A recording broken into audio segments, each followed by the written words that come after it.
The following are some of the things they didn't teach you at your driving school. The arrow in your chronometer on your dashboard of your car, next to a little something that looks like a fuel or a gas or a petrol pump. Well, that arrow is meant to show you where your tank is located in your car. From now on, don't get out, guys, to come out and see where your tank is located when you're going to put fuel into your car, to refuel your car. Use this sign to show you where the tank is located. That's number one. And now, number two. This happens a lot of times. I've seen it happen so many times in my experience. So many times, guys come, he comes, normally parks the car, but the moment he wants to move again, or wants to move the car again, tries to move the gear selector or the shifter to the desired gear or whatever he wants to put it, and the thing is not moving at all. It's stuck in one gear, or it's stuck in reverse, or it's stuck in parking, or it's stuck whatever it's stuck in. So, and you find yourself that you cannot actually move the shifter. So here is a simple trick on what to do and how to go about it. Some cars, depending on the cars, some cars will be having like a little red button on beside your selector. Almost all these ordinary cars have it. It actually stands out. You can actually see it. It's next to the selector. There's a little red button on there. You can actually see it. But some cars don't have it. Myself, I drive a Pajero 2008 Mitsubishi Pajero. This one does not have this button. So what do you do when you get into such a car? Whenever this happens to you, like you're driving a Pajero like mine, what you do, you get into your car, remove the top handle of the knob or the top of the knob, push down, like pull it up, push down the lower part of it. You're going to see some two screws. Unscrew them. Get your screwdriver. Use it to unscrew the screws, and then the top will come off. Once it comes off, there's a plastic little something inside of where the knob was sitting. You'll see it. Press it down, move the selector or the shifter, whatever you want to move it to. But you have to make sure your e-brakes or parking brakes are on, so that the car does not move in an undesirable direction and you end up causing an accident. So this is how you go about a car like a Pajero like mine. So when you come across another car, there are some other cars that do not give you this kind of option.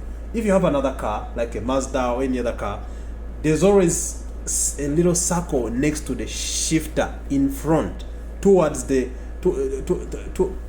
glove boxes and everything. So not the glove box, towards the where most people keep coins, like the where the cup holders are and everything. There's a little circle there. It has a little hole on it. Use your screwdriver or your car key itself, pop it off. You'll see a small button inside. Put something inside to move it apart or to move it besides you.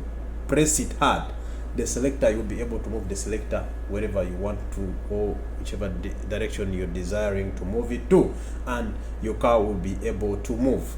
But this happened for a reason.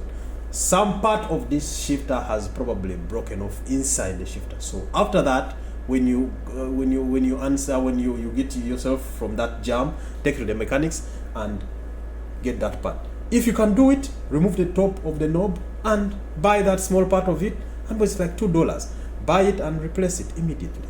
So that's the second hack of going about your car. Another thing I've seen about people, like when you look at your car seat, the driver's seat, there's always that part on the inner part of the seat. That part is like a handle on the side of your seat. So many people don't know the use of this. The use of this thing actually is to act like to enhance your lumbar support of the driver's seat of the car. So what you do, you jack it up and down or up, so that you can enhance the lumbar support of your car seat, to enable you not to have a lot of back pains and all.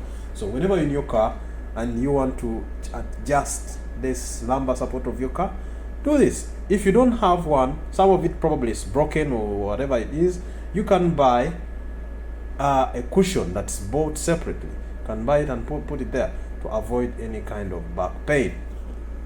Another thing they probably forgot to teach you at the driving school is whenever you're driving, especially for a very long distance, you have to make sure there's a hand gap in between the back of your legs or your hips or where your leg falls from.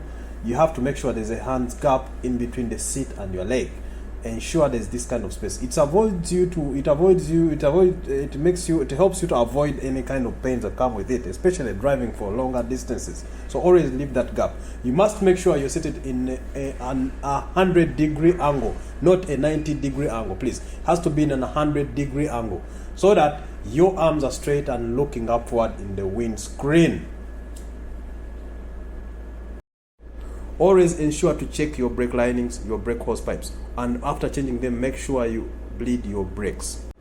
Another thing is always ensure to keep, especially when you're driving an automatic car, because you're basically using two pedals. Always ensure your foot or the heel of your foot is constantly maintained on the floor of your car.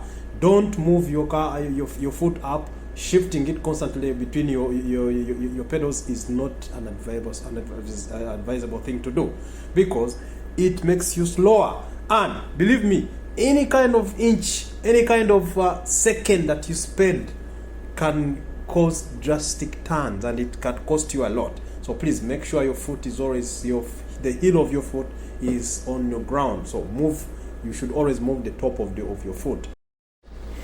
Yes, of course, this all depends on the size of your foot and the speed at which you move your car and the experience and expertise you have upon driving the car. But as you keep on practicing, you will go on and on perfecting it and perfecting your act. So, guys, please follow us on KK Sports and Lifestyle. This is all under the lifestyle section, and we can keep teaching ourselves little small things on how we can go about our daily lives in our lifestyle and our cars and the way we maintain them. Please keep liking and subscribing to the channel. Thank you for watching, and bye bye.